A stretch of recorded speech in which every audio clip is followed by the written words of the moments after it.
Assalamualaikum warahmatullahi wabarakatuh. Halo semuanya, materi pembelajaran hari ini membahas tentang presentasi bisnis. Amati video pembelajaran dengan fokus dan cermat. Tetap semangat dan selalu jaga kesehatan.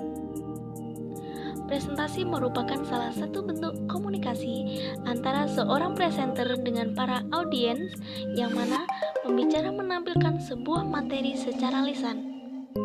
Kunci utama dalam presentasi adalah komunikasi, dan keberhasilan suatu presentasi ditentukan oleh seberapa banyak informasi yang diterima oleh audiens dan seberapa ketepatan reaksi yang diberikan kepada audiens seperti yang diinginkan. Presentasi dalam dunia bisnis dan pemasaran merupakan faktor pendukung dalam kelangsungan hidup suatu perusahaan. Presentasi dalam dunia bisnis memiliki beberapa tujuan, antara lain yang pertama, memberikan informasi seperti menginformasikan ide, pemikiran, produk, rencana program kerja, ataupun topik tertentu. Yang kedua, membujuk atau meyakinkan, biasanya dibawakan oleh seorang wiraniaga atau sales. Yang ketiga, memberikan hiburan, seperti komedian atau penyiar radio dalam acara hiburan. Yang keempat, memotivasi seperti yang dilakukan oleh motivator atau pimpinan kepada karyawan, guru kepada murid, dosen kepada mahasiswa, dan pelatih kepada peserta pelatihan. Yang kelima, memberikan inspirasi, dan yang keenam adalah mempromosikan produk kepada calon pembeli. Bentuk-bentuk presentasi dibagi menjadi 3. Yang pertama, presentasi formal, yaitu sebuah presentasi yang biasa dilakukan pada acara-acara khusus, seperti ketika diadakan penyuluhan, wawancara dengan narasumber, dan sebagainya. Yang kedua, presentasi informal, yaitu sebuah presentasi yang dilakukan dalam kegiatan-kegiatan informal. Presentasi ini dapat berupa pertukaran pengalaman, percakapan atau diskusi, dan sebagainya. Yang ketiga, presentasi untuk kesempatan khusus, yaitu suatu kegiatan presentasi yang dilakukan dalam kesempatan-kesempatan khusus. Misalnya, penyajian materi, presentasi makalah, dan sebagainya. Prinsip-prinsip dalam presentasi antara lain, yang pertama, menggunakan istilah yang spesifik. Yang kedua, menggunakan kata-kata yang sederhana. Yang ketiga, hindari istilah-istilah teknik. Yang keempat, berhemat dalam penggunaan kata. Dan yang kelima adalah menggunakan perulangan gagasan dengan kata yang berbeda.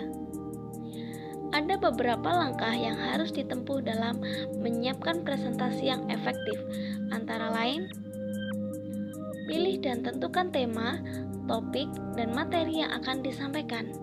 Selanjutnya, tentukan tujuan presentasi, dan yang terakhir adalah lakukan analisis terhadap audiens.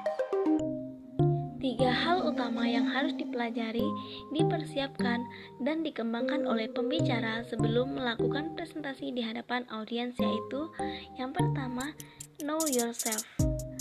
Mengetahui kekurangan dan kelebihan dari diri sendiri sangat penting untuk menunjang keberhasilan suatu presentasi atau penyampaian ide dan materi di depan umum. Karena dengan mampu mengidentifikasi kelebihan dan kekurangan yang dimiliki, akan bisa mengerti potensi apa saja yang dimiliki dan dapat mengembangkannya agar tidak memperlihatkan kekurangan yang dimiliki pada saat berada di depan umum. Namun, yang menjadi halangan atau hambatan terbesar dari individu saat menampilkan diri di depan umum adalah dirinya sendiri yang tertuang dalam perasaan gugup atau nervous. Beberapa prinsip mengenai teknik berbicara dengan memperhatikan prinsip-prinsip sebagai berikut. Yang pertama, prinsip berbicara efektif. Efektif tidaknya seseorang berbicara sangat ditentukan oleh kemampuannya untuk mempengaruhi lawan bicaranya. Dalam menyampaikan harus mudah, tepat, dan dapat dimengerti oleh audiens. Yang kedua, prinsip motivasi. Dalam berbicara tentu memiliki motif tertentu. Maka, sebelum berbicara perlu dipikirkan apa yang akan dibicarakan, siapa yang diajak bicara, bagaimana cara berbicara, di mana kita berbicara, kapan kita berbicara, dan alasan kita berbicara. Yang ketiga yaitu prinsip perhatian.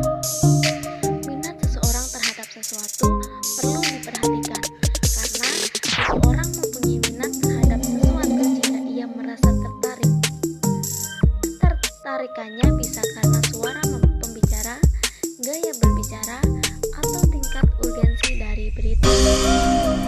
Agar berbicara menjadi efektif perlu memperhatikan yang pertama, materi yang dibicarakan diusahakan menarik perhatian dan minat pendengar.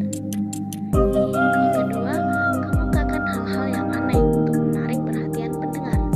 Yang ketiga, pilih materi pembicaraan yang menimbulkan rasa senang dan bisa membuat tertawa. Yang keempat, pilih materi pembicaraan yang sesuai dengan kebutuhan pendengar. Dan yang terakhir yaitu pilih materi pembicaraan yang aktual, artinya belum pernah diketahui dan tidak pernah diperkirakan oleh pendengar, sehingga memotivasi pendengar untuk ingin tahu. Yang keempat yaitu prinsip keinderaan dalam berkomunikasi.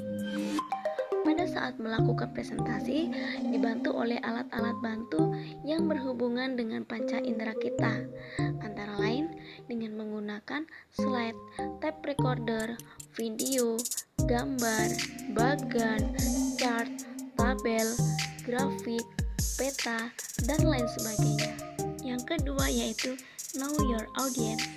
Sebagai seorang pembicara harus mampu mengenal dan mengidentifikasi audiens. Tipe audiens yang berbeda memerlukan gaya komunikasi dan pendekatan yang berbeda. Selain itu, pembicara juga harus mengetahui siapa mereka, apa yang sudah mereka ketahui, kemudian apa yang ingin mereka ketahui. Latar belakang kultur budaya juga merupakan salah satu aspek yang harus diperhatikan dan dipertimbangkan dalam penyesuaian diri. Oleh karena itu, perlu dilakukan penyesuaian oleh pembicara, terutama dari segi metode penyampaian materi. Teknik interaksi dengan pendengar yang tidak kalah penting untuk diperhatikan antara lain: yang pertama, presentasi harus efektif, berguna, informatif, dan persuasif. Yang kedua, jalin kontak emosi dengan audiens. Yang ketiga, perhatikan kontak mata. Yang keempat, buka kemungkinan partisipasi lebih dari sekedar tanya jawab. Dan yang terakhir, mulai dari hal-hal kecil baru yang besar. Pada saat melakukan interaksi dengan audiens, jangan lupa untuk yang pertama, ulangi pertanyaan. Yang kedua, merangkai ulang pertanyaan. Dan yang terakhir, menjawab pada semua audiens, bukan pada penanya saja. 3. Know your material. Ada beberapa langkah yang perlu dilakukan untuk menyiapkan suatu presentasi lisan yang efektif. Antara lain, 1. Memilih topik yang akan disajikan dan menentukan tujuan umum serta khusus. 2.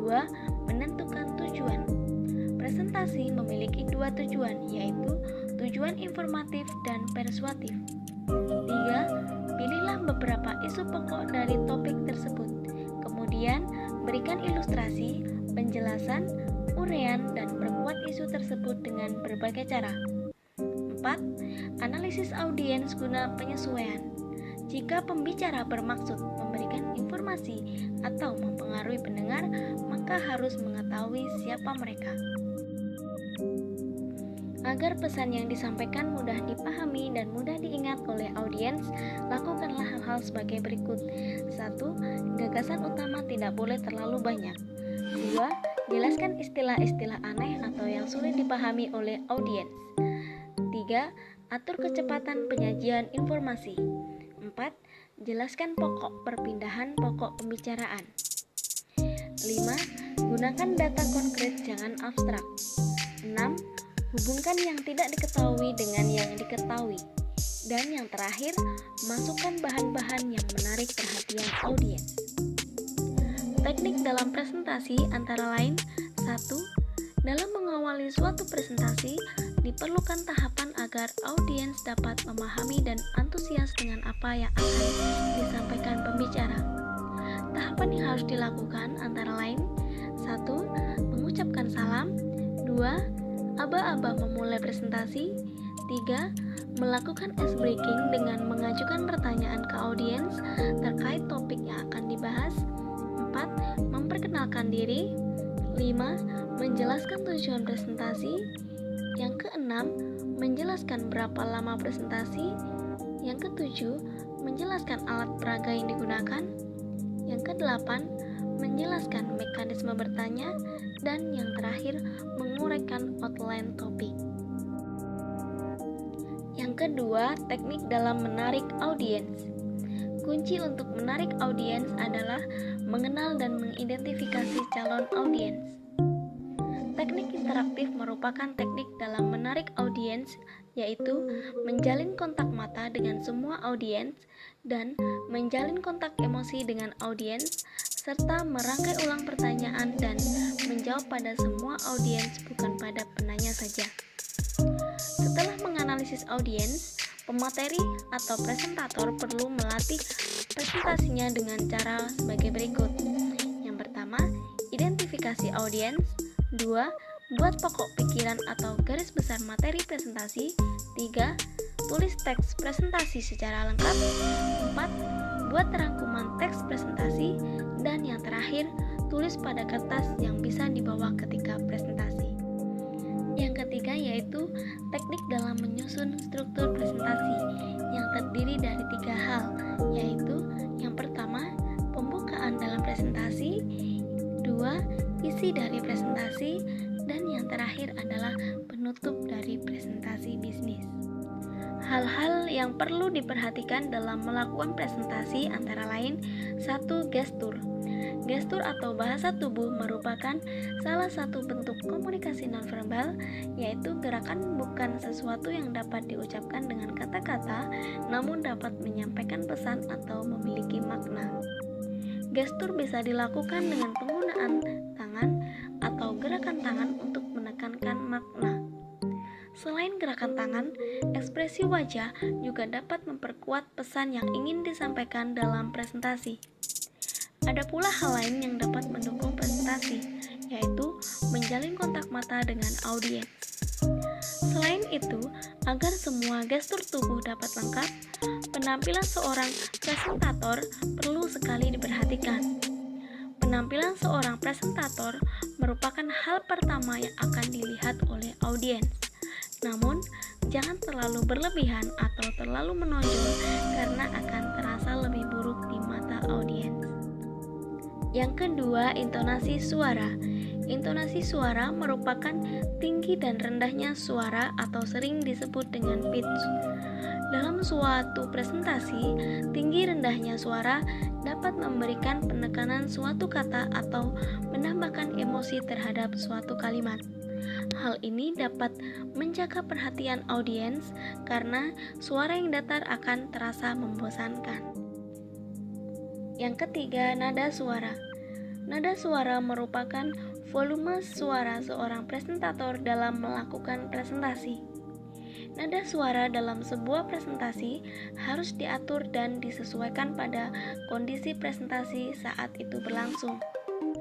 Banyaknya audiens di mana presentasi dilakukan dan pada siapa presentasi tersebut diajukan menjadi tolok ukur dalam mengatur nada suara. Yang keempat adalah jeda. Jeda merupakan suatu hal yang penting diperhatikan oleh presentator. Adapun beberapa manfaat jika menggunakan jeda dengan baik pada saat presentasi adalah sebagai berikut. 1. Membantu audiens memahami pesan. 2. Membantu menciptakan dampak secara emosional. 3. Membantu mengatasi bergumam. Dan yang terakhir, membantu mengontrol kecepatan ketika berbicara. Jeda dapat digunakan pada saat kapan saja, namun ada beberapa petunjuk penggunaan jeda, yaitu bisa pada saat mengambil nafas, pada akhir kalimat, berharga, pada setelah mengajukan pertanyaan retoris, dan saat melakukan transisi dari satu topik bahasan ke topik bahasan yang lain. Yang kelima, kecepatan suara. Kecepatan suara merupakan cepat atau lambatnya seorang presentator dalam berbicara. Namun, agar dapat menjadi presentator yang profesional, harus mampu mengontrol kecepatannya dalam berbicara. Presentator juga harus dapat mengenali saat untuk jeda dengan intonasi yang jelas. Persiapan alat bantu dalam presentasi. Agar presentasi dapat berjalan dengan baik, pemateri perlu mengetahui alat apa yang cocok dan dapat mendukung jalannya presentasi. Beberapa alat bantu presentasi yang dapat digunakan antara lain 1. Papan tulis hitam atau putih merupakan alat bantu presentasi yang paling sederhana, di mana hanya memerlukan alat bantu kapur untuk papan tulis hitam dan spidol untuk papan tulis putih. Papan tulis hitam atau putih mempunyai beberapa keunggulan dan kelemahan.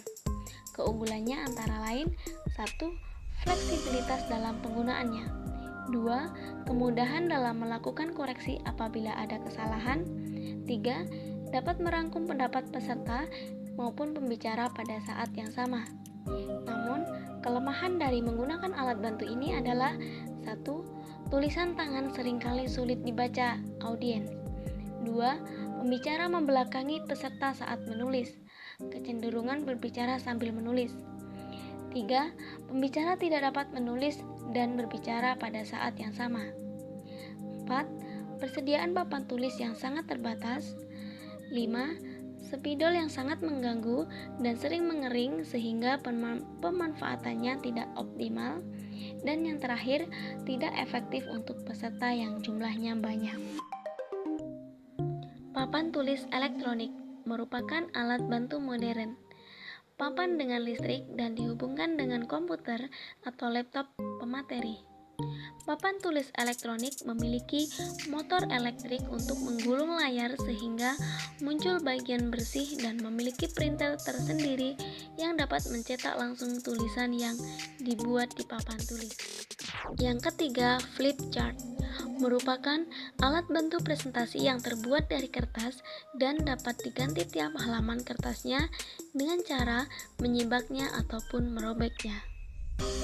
Yang keempat, transparansi overhead projector merupakan sebuah media yang memantulkan tulisan yang telah dibuat terlebih dahulu dengan menggunakan plastik transparan, sehingga apabila materi ingin diganti, presentator hanya mengganti plastik tulisan pertama dengan yang kedua. Yang kelima, infocus merupakan alat presentasi yang dihubungkan dengan komputer sehingga lebih praktis dan ukurannya yang relatif kecil dapat memungkinkan untuk bisa dibawa kemana saja. Yang keenam, video cassette record atau VCD atau DVD player merupakan suatu alat yang dapat memutar suatu rekaman program pelatihan atau kegiatan lainnya yang berhubungan dengan presentasi yang disampaikan.